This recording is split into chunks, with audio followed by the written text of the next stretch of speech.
Hi friends, எல்லாருக்கும் வணக்கம். நாங்கள் தான் உங்க துர்கா காந்தி, ரித்திகா, ஷோபிகா.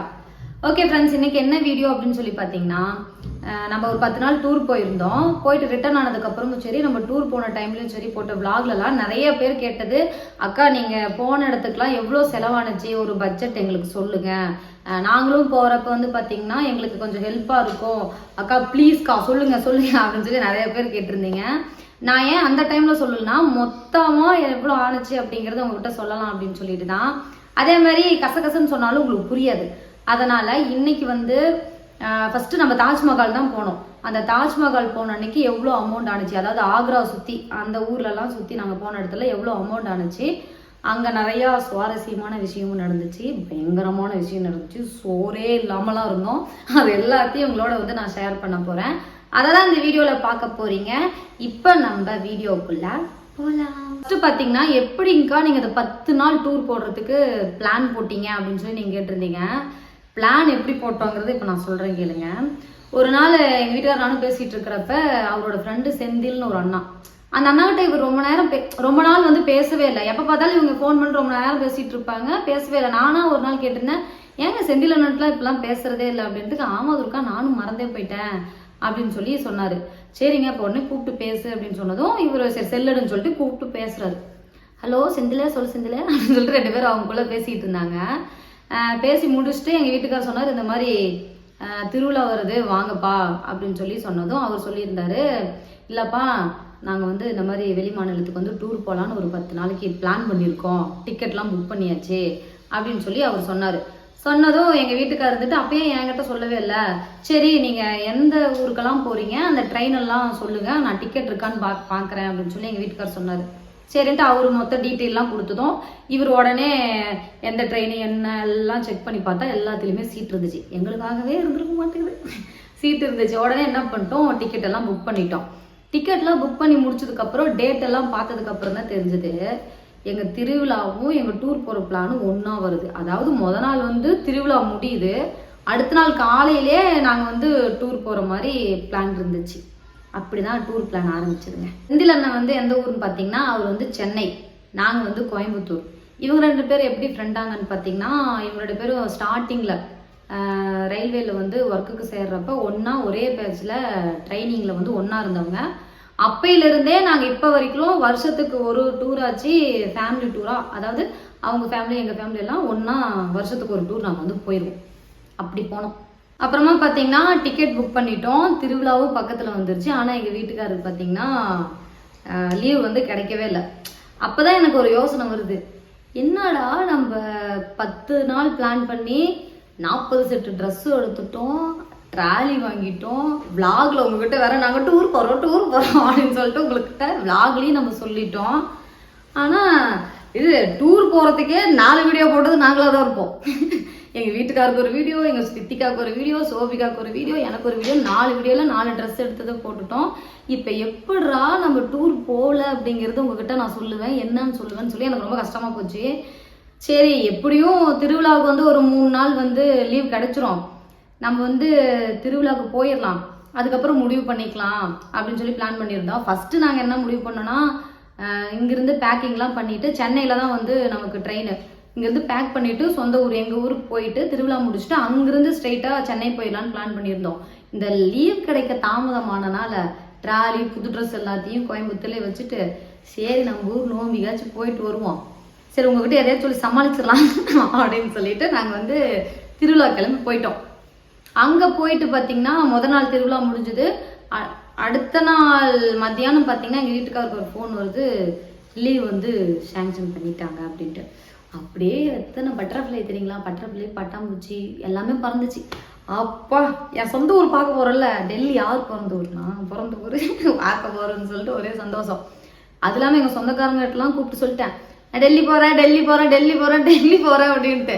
எல்லாருமே அவ்வளோ தூரம் போகிறீங்களா, எப்படி போய் பிள்ளைங்களை பார்த்துக்குவீங்க, சோபிகாக்கு இப்போ தான் ஆப்ரேஷன் முடிச்சிருக்குது, எதுக்கு இந்த தேவையில்லாத வேலை பண்ணுறீங்கன்ட்டு. லீவ் கிடைக்கலன்னு ஐயோ எல்லாரும் போகிறோம் முடிச்சுனால தான் நமக்கு லீவ் இல்லாமல் போச்சாட்டுக்குதே அப்படிங்கிற மாதிரிலாம் ஆயிடுச்சு.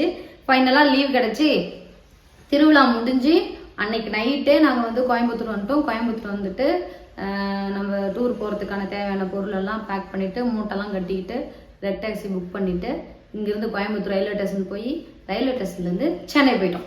பொதுவாக பார்த்தீங்கன்னா நம்ம வெளியில் எங்கேயாவது போகிறோம் அப்படின்னா நமக்கு ட்விஸ்ட்டுன்னு ஒன்று வந்து நடக்கும். அது எங்கள் வாழ்க்கையிலையும் வந்து நடந்துச்சு. அது எப்போ நடந்துச்சுன்னா டூர் போகிறதுக்கு 2 நாளைக்கு முன்னாடியே நடந்துச்சு.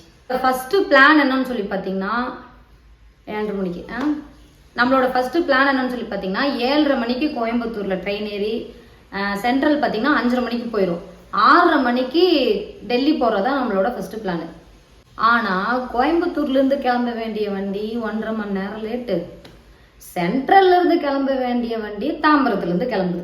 தாம்பரத்துலேருந்து கிளம்புற வண்டி சென்னை சென்ட்ரல் போகாது, எக்மோர் வழியாக தான் போகும். கோயம்புத்தூரில் புக் பண்ண 7:30 மணி ட்ரெயினை நாங்கள் பிடிச்சோம்னா டெல்லி போக முடியாது அப்படிங்கிறது வந்து எங்களுக்கு தெரிஞ்சிருச்சு. அதனால் நாங்கள் என்ன பண்ணோம்னா 7:30 மணிக்கு புக் பண்ண ட்ரெயினை டிக்கெட்டை வந்து நாங்கள் கேன்சல் பண்ணிட்டோம்.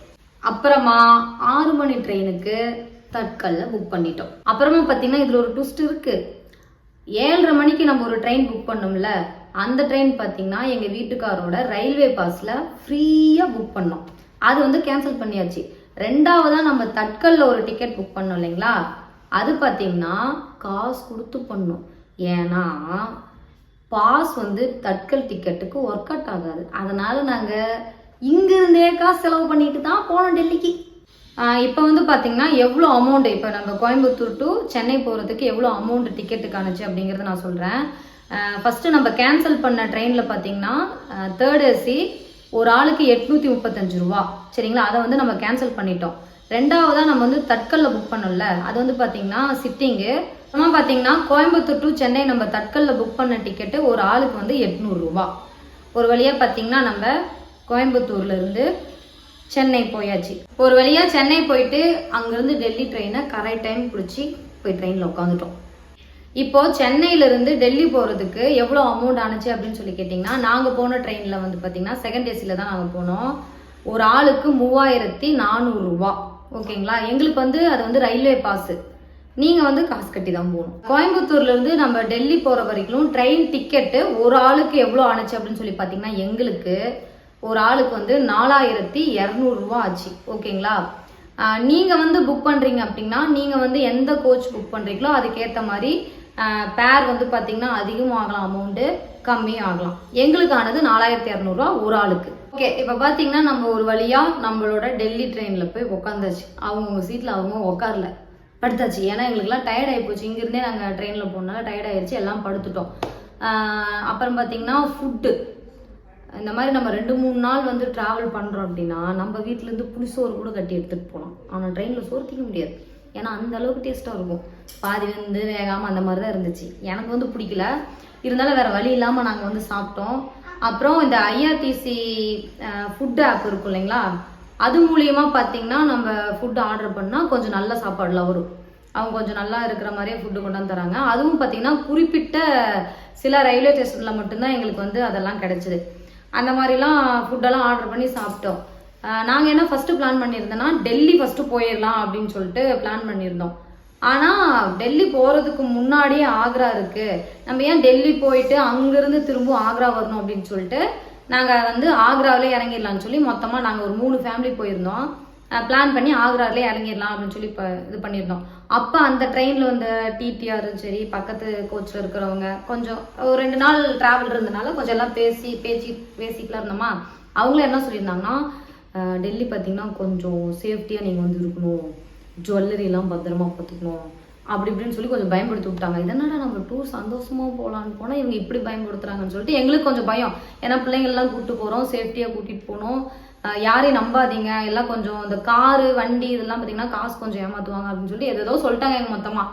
அதனால் நாங்கள் வந்து என்ன பண்ணுறதுன்னு தெரியாமல் ஒரு வழியாக நாங்கள் வந்து ஆக்ரா ரயில்வே ஸ்டேஷன் வந்து இறங்கிட்டோம். ஆக்ராவில் தான் இறங்கணும். ஆக்ரா ரயில்வே ஸ்டேஷன் வந்து நாங்கள் இறங்கிட்டு எங்களுக்கு வந்து போய் ரூம் போடுறதுக்கு கொஞ்சம் எல்லாருக்குமே கொஞ்சம் தயக்கமாக இருந்துச்சு. அதனால் என்ன பண்ணோம், சரி எப்படி வெயிட்டிங் ஹால் இருக்கும்ல, அங்கே போய் எல்லாரும் குளிச்சிடலாம் அப்படின்னு சொல்லிட்டு போனோம். அங்கே போனால் ஜேன்னு கூட்டமாக இருந்தாங்க. 2 மணி நேரம் வெயிட் பண்ணி பார்த்தோம், ஒன்றும் வேலைக்கு ஆகிற மாதிரி தெரில. இங்கே லேட் ஆனிச்சா நம்ம தாஜ்மஹாலை போய் நேரமாக, அதாவது பகல் டைமில் போய் பார்க்க முடியாது, வெயில் டைமில் தான் போவோம், நல்லா இருக்காது அப்படின்னு சொல்லிட்டு நாங்கள் என்ன பண்ணோம், ஓரளவுக்கு விடிஞ்சிருச்சிங்களா, சரி அப்போ நம்ம பக்கத்தில் இருக்கிற ஏதாவது ஒரு ரூம் போட்டுக்கலாம் அப்படின்னு சொல்லிட்டு வெளியில் போய் ஒரு டிரைவரை பிடிச்சி ரயில்வே ஸ்டேஷன் வந்து ஒரு 2-3 நிமிஷம் தான் இருக்கும், அவ்வளோ ட்ராவல் தான். அடுத்த கட்டில் ஒரு 2 கட்டு தாண்டி அங்கே பார்த்தீங்கன்னா ஒரு ஃபேமிலிக்கு 500 ரூபா. அங்கேருந்து குளிச்சுட்டு எல்லாரும் கிளம்பிட்டு இப்போ ரயில்வே ஸ்டேஷன்லேருந்து நம்ம வந்து தாஜ்மஹால் போகணும். அங்கே போகிறதுக்கு பார்த்தீங்கன்னா நமக்கு வந்து கார் தேவைப்படுது, 3 ஃபேமிலி இருந்தனால. ஆனால் என்ன ஒரு விஷயம்னா எல்லாமே பக்கமாக தான் இருந்திருக்கு. அது வந்து எங்களுக்கு போயிட்டு வந்ததுக்கப்புறம் தான் தெரிஞ்சுது. அவங்க எல்லாமே கொஞ்சம் தூரமாக இருக்கிற மாதிரி சொன்னாங்க. ஃபர்ஸ்ட் எங்கள் பிளான் என்னன்னா தாஜ்மஹால் போயிட்டு எங்கே போனோம், அங்கே இருக்கிற இடத்துல செங்கோட்டை போயிட்டு அங்கே இருக்கிற இடத்துல சுற்றி பார்த்துட்டு, ஃபர்ஸ்ட் எங்களோட பிளான் என்னன்னா தாஜ்மஹால் போயிட்டு செங்கோட்டை போயிட்டு அங்கே இருக்கிற இடத்தெல்லாம் சுற்றி பார்த்துட்டு, அடுத்தது மதுராவில் இருக்கிற கிருஷ்ணன் கோயில் போய் அங்கே இருக்கிற இடத்தெல்லாம் சுற்றி பார்த்துட்டு ரிட்டர்ன் வந்து ரயில்வே ஸ்டேஷன் வரது தான் எங்களோட பிளான். அப்படி பிளான் பண்ணி தான் வந்து நாங்கள் கார் புக் பண்ணியிருந்தோம். 2 ஃபேமிலிக்கு சேர்ந்து 2 கார் எடுத்திருந்தோம். 3 ஃபேமிலிக்கு சேர்ந்து 2 கார் எடுத்திருந்தோம். காருக்கு பார்த்தீங்கன்னா 6000 ரூபாய் ஆச்சு. ஆனால் நல்லா ஒரு விஷயம் தெரிஞ்சுக்கோங்க, தாஜ்மஹால் இங்கே இருக்குது, செங்கோட்டை இங்கே இருக்குது, மொத்தத்தில் ஒரு 3 கிலோமீட்டருக்குள்ளே தான் நம்ம போகிற இடம் எல்லாமே இருக்குது. ஆனால் எங்களுக்கு தெரியல, நம்ம இப்போ ஃபஸ்ட் டைம் போகிறனால பார்த்தீங்கன்னா அவங்க டிரைவர் சொல்கிறதுலாம் ஏதோ ரொம்ப தூரம் கூட்டிகிட்டு போகிறாட்டுது. அவர் எப்படி சொல்கிறாரு, தாஜ்மஹால் ஃபுல்லாக சுற்றி காமிப்போம், செங்கோட்டெல்லாம் கூட்டிகிட்டு போகணும். அவரோட கை காமிக்கிறப்ப எங்கே 1 மணி நேரம் 2 மணி நேரம் ட்ராவல் பண்ணிட்டு போகணும் அப்படின்னு நாங்கள் நினச்சிட்டோம். கடைசியாக பார்த்தா இப்படி ஸ்டார்ட் பண்ணி இப்படி நிறுத்துறாங்க, தாஜ்மஹால் இங்கே ஸ்டார்ட் பண்ணி அங்கே நிறுத்துறாங்க, செங்கோட்டைங்கிறாங்க. இப்படின்ட்டு முடிச்சிட்டிங்களே அப்படிங்கிற மாதிரி ஆயிடுச்சு. நாங்கள் 3 ஃபேமிலி போனால 3 ஃபேமிலி போனால் நீங்களே யோசிச்சு பாருங்களேன், மாற்றி பேசி சரியான முடிவு வந்து எங்களால் எடுக்க முடியல. அதனால் டக்குன்னு நாங்கள் உடனே காசு செலவு பண்ணுறது, உடனே கார் புக் பண்ணுறது அந்த மாதிரி ஆயிடுச்சு. ஆனால் நீங்கள் இப்போ போகிறீங்க அப்படின்னா அங்கே ரயில்வே ஸ்டேஷனில் பஸ்ஸை பிடிச்சி நீங்கள் தாஜ்மஹால் போனாலும் எங்கே போனாலும் 10 ரூபா தான் டிக்கெட்டு. அழகாக 10 ரூபா டிக்கெட் செலவு 10 ரூபா கொடுத்துட்டு டிக்கெட் எடுத்துகிட்டு நீங்கள் எங்கே போய் இறங்கணுமோ அங்கே போய் இறங்கிக்கலாம். நாங்கள் ஒரு வழியாக கார்லேயே தாஜ்மஹால் போயிட்டோம். ஃபர்ஸ்ட் வந்து நம்ம தாஜ்மஹால் தான் போனோம். தாஜ்மஹால் போகிறதுக்கு 2 டிக்கெட் கவுண்டர் இருக்குது. தாஜ்மஹாலை வெளியிலேருந்து பார்க்கறதுக்கு 50 ரூபா, மொத்தத்தில் 2 டிக்கெட் கவுண்டர் இருக்குது, 50 ரூபா தான். அந்த 50 ரூபாயை கட்டிட்டு நம்ம தாஜ்மஹாலை வெளியில் இருக்கிறதெல்லாம் பார்த்துக்கலாம். தாஜ்மஹாலுக்கு உள்ளே போய் அந்த சமாதி இருக்கிற இடம்லாம் பார்க்கணும் அப்படின்னா ஒரு ஆளுக்கு 250 ரூபா. 250 ரூபா கட்டிட்டு நாங்களும் உள்ளே போய் பார்த்துட்டு ஃபுல்லாக சுற்றி பார்த்துட்டு தாஜ்மஹால் விட்டு வெளியே வந்துட்டோம். தாஜ்மஹால் பார்த்து முடிச்சுட்டு அடுத்ததாக பார்த்தீங்கன்னா நம்ம வந்து செங்கோட்டைக்கு போயிட்டோம். செங்கோட்டையில் பார்த்தீங்கன்னா போகிற டைமே நமக்கு கொஞ்சம் வெயில் வந்துருச்சு. அங்கே வந்து ஒரே ஒரு டிக்கெட் கவுண்டர் தான், அங்கே வந்து 50 ரூபா ஒரு ஆளுக்கு. ஒரு டிக்கெட் கவுண்டர் தான் இருக்குது, 50 ரூபா. நம்ம இப்போ உள்ளே போகிறோம் அப்படின்னா உள்ளே போய் ஃபுல்லாக சுற்றி பார்த்துக்கலாம். நாங்கள் உள்ளே போகிறோம் சுற்றுறோம், அந்த பில்டிங் முடியவே மாட்டேங்குது. எங்களாலும் ரொம்ப நேரம் பார்க்க முடியல, அதாவது பசி எடுத்துக்கிச்சா, சரி பார்த்த வரைக்கும் போதும்னு சொல்லிட்டு நாங்கள் ரிட்டன் வந்துட்டோம். ரிட்டன் வெளியே வந்துட்டு செங்கோட்டை வெளியிலேருந்து பார்க்குறப்ப தெரியுது அது எவ்வளோ பெருசு இருக்குது. நாங்கள் என்ன பண்ணியிருக்கோம்னா இப்போ இவ்வளோ நீளம்னு வச்சுக்கோங்க, இதில் இந்த பாதியில் கால்வாசி மட்டும்தான் நாங்கள் பார்த்துருக்கோம். மொத்தம் 3/4 வந்து நாங்கள் பார்க்கவே இல்லை. டயர்ட் ஆயிடுச்சு, பிள்ளைங்களுக்குலாம் பசி எடுத்தனால சரி ஓகே இன்னொரு வருஷம் வந்து பார்த்துக்கலாம் அப்படின்னு சொல்லிட்டு அங்கேருந்து போய் சாப்பாடு சாப்பிட்டு ஸ்ட்ரெயிட்டாக மதுராவுக்கு போயிட்டோம். மதுராவில் இருக்கிற கிருஷ்ணன் கோயில் பார்க்கறதுக்காக அங்கே போயிட்டோம். மதுரா போனதுக்கப்புறம் என்னாச்சு அப்படிங்கிறத உங்களுக்கு நான் நாளைக்கு ஒரு வீடியோ சொல்கிறேன். இப்போ இந்த வீடியோ பிடிச்சிருந்தா லைக் பண்ணுங்க, ஷேர் பண்ணுங்க, கமெண்ட் பண்ணுங்க. மறக்காம துர்கா காந்தி சேனலை சப்ஸ்கிரைப் பண்ணிருங்க. மறக்காம பெல் பட்டன் கிளிக் பண்ணுங்க. அப்பதான் நம்ம போடுற வீடியோஸ் உங்களுக்கு நோட்டிஃபிகேஷன் வரும். இந்த வீடியோ பிடிச்சிருந்தா பிங்க் கலர் ஹார்ட் பண்ணுங்க, இந்த வீடியோ பிடிக்கலனா ப்ளூ கலர் ஹார்ட் பண்ணுங்க.